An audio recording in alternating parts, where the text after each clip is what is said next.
आइए हमारे प्यारे बहन भाइयों, आप लोग को दिखा रही वो कि कराची हलवा कैसे बनाए जाते हैं। देखने में जेली और खाने में चिंगम की तरह। तो जी आज मैंने आप लोगों के लिए इतनी प्यारी और मज़ेदार रेसिपी लेके आई हूँ, वो भी कराची हलवा, जो हम लोग बहुत शौक़ से खाते हैं और बहुत आसानी से इसकी रेसिपी तैयार हो जाती है। तो आपकी बहन ने आप लोगों के लिए कराची हलवा, तो दिखने में जेली की तरह और खाने में बिल्कुल चिंगम की तरह होती है। तो जी हमारे प्यारे बहन भाइयों, हमारे साथ रहे और हमारे साथ ये कराची हलवा का रेसिपी देखें। तो चलिए शुरू करते। बिस्मिल्लाहिर्रहमानिर्रहीम। अस्सलाम वालेकुम। कैसे हो हमारे प्यारे बहन भाइयों? आप लोग देख रहे हो शबाना का किचन। जी हमारे प्यारे बहन भाइयों, मैंने आप लोगों के लिए आज इतनी प्यारी रेसिपी लेके आई हूँ। तो इसके लिए सबसे पहले हम लोग लेंगे एक कटोरा कॉर्नफ्लोर और इसमें डालेंगे, जिस कटोरे में हमने कॉर्नफ्लोर ली उसकी कटोरे में हम लोग डालेंगे 2 कटोरा पानी ऐड करके। और जो हमारा कॉर्नफ्लोर है वो ये जो हाथों की मदद से ज़्यादा होती है, क्योंकि ये सख्त होती है तो इसमें ये चीज़ नहीं चलेंगी। कोशिश करें कि आप लोग भी हाथों की मदद से इसका फ्लेवर बहुत अच्छी तरीके से बनाएं।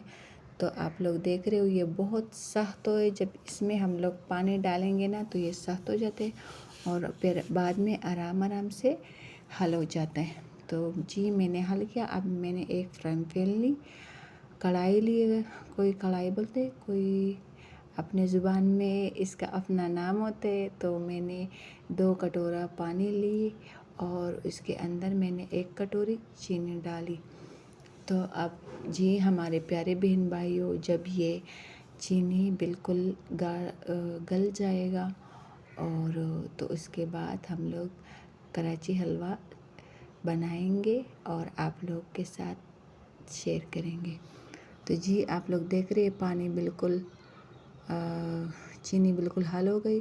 अब मेरे पास थे 2 नींबू, जो नींबू वो हम लोग इस तरीके से डालेंगे ताकि जो पूरा उसका खटास है वो पानी में हल हो जाए। और बाद में इसका जो गुठलियाँ और थोड़ी सी खटास है ना, तो हम लोग इस तरीके से डालते। आप लोग भी इस तरीके से हलवा बनाओ, वो बहुत मज़ेदार, रबड़ी और चटपट मज़ेदार और दिलकश नज़र आती है।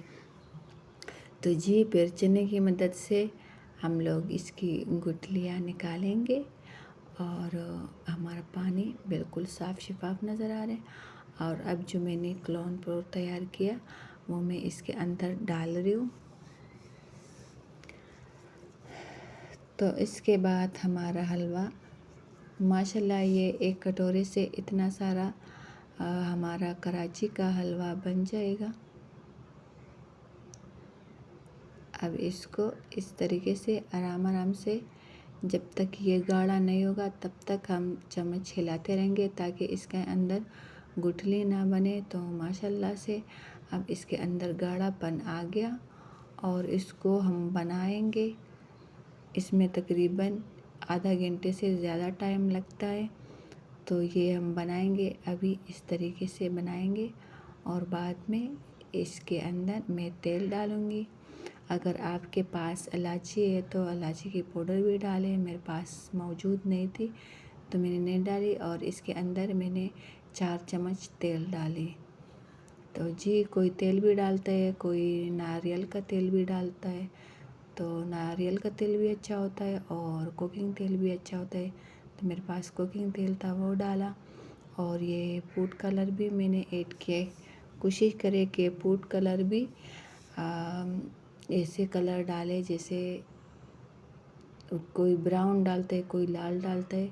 तो मैंने पीला कलर डाला क्योंकि कराची हलवा हम लोग जब बाज़ार से लाते हैं तो ज़्यादातर इस कलर का लाता है। और ये मेरे पास थे ड्राई फ्रूट। तो जी हमारा हलवा का जो तेल था आप लोग को नज़र आ रहा है, वो बाहर निकल आया और अब मैंने डाल दिया ड्राई फ्रूट पे कुटी हुई बादाम थे और जो मेरे पास थोड़ी बहुत तेल थी वो भी मैंने ऐड किया। आप लोग भी अपने जायके के मुताबिक तेल डालो। और जी अब मेरे पास ये एक बड़ा सा प्लेट था जो आटे का ताल भी हम बोलते हैं, तो ये सब चीज़ों में जम जाती है। तो मेरे पास सांचा नहीं था, इसका अलग सांचा होता है लेकिन मेरे पास नहीं था। वो इनके पास होता है जो कारीगर हलवा हर रोज़ बनाते हैं, तो इसके पास हो जाता है। हम तो कभी कभी ये से बनाते हैं हलवा। तो मैं इस प्लेट में जमाती हूँ। माशाल्लाह ये इसके अंदर भी बहुत अच्छी तरीके से जम जाए। तो अब मैं इसके लिए आधा से 1 घंटे तक रखूँगी। तो जी ये अभी मैंने इसके अंदर कम डाला क्योंकि हमारे बच्चों ने बोला कि अम्मी ज़्यादा मोटा वाला नहीं चाहिए, पतला पतला चाहिए। तो मैंने बोला सही है। तो अगर आप लोग इसके ऊपर ज़्यादा हलवा डालोगे तो वो फिर मोटे मोटे पीस कट जाएंगे। तो किसी अपने पसंद के मुताबिक आप लोग काट सकते हो। अगर ज़्यादा डालोगे तो मोटे पीस आएगा और पतला डालोगे तो कम पीस आएगा। तो मेरे पास थे सफ़ेद तिल, वो भी मैंने इनके नीचे डाल दिया। तो माशाल्लाह देखने में जेली की तरह नज़र आता है और खाने में चिंगम की तरह बहुत मज़ेदार सिंपल आसान तरीका जो आजकल बच्चे बनाएंगे। तो जी हमारे प्यारे बहन भाइयों, जहाँ भी हो खुश रहो, आबाद रहो, सलामत रहो और अपने बहन को सब्सक्राइब भी करना और कमेंट में बताना कि मेरी रेसिपी आप लोगों को कैसे लगी। अगर अच्छी लगी तो सब्सक्राइब भी करना और अल्लाह हाफिज़।